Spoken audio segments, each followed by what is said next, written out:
ఒక పవిత్రమైనటువంటి మఠంలో పనిచేసేవాడు. ఇక్కడ చూసుకోండి, మళ్ళీ ఎవరో గాలికి వెళ్ళినాడు కాదు. పవిత్రమైనటువంటి మఠంలో పనిచేసేటటువంటి వ్యక్తి ఆ పరకామణి దాంట్లో డబ్బులు కొట్టేయడం, అది కొట్టేశాడు. దొంగ కొట్టేస్తే ఏం చేస్తారండి?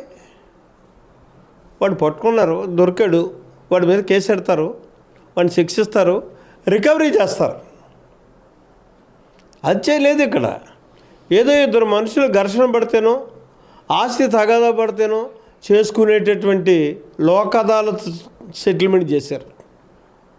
ఏంటి వీళ్ళకి కావాల్సినటువంటిది? అది ఒక దొంగనే లోక్ అదాలత్లో కేసు లేదనిపించేటటువంటి స్థాయికి తీసుకొచ్చి వాడితోటి మళ్ళీ ఒక మహాదానకరుణులాగా దేవుడికి తన యావదాస్తిని దానం చేసేసాడని చెప్పుకోవడం కోసం, రూపుమాపుకోవడం కోసం 14 కోట్ల రూపాయల వాల్యూ అయినటువంటి భూముల్ని, అది ఎసెట్స్ని దేవుడికి రాయించారు.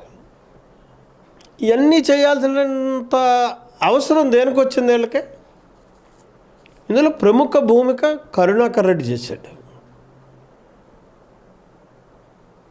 చైర్మన్గా సుబ్బారెడ్డి కూడా ఉంటుంది. ఈ రెండే కాదు.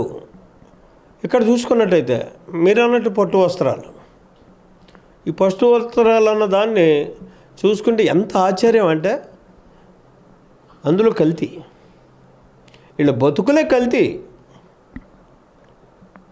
పట్టు వస్త్రాలు 1334 రూపాయలు కొని ఓ పట్టు వస్త్రాన్ని తీసుకొచ్చి ఆ రోజు అక్కడ ఆశీర్వచనం వేసే వాళ్ళకి వేయడం జరుగుతుంది.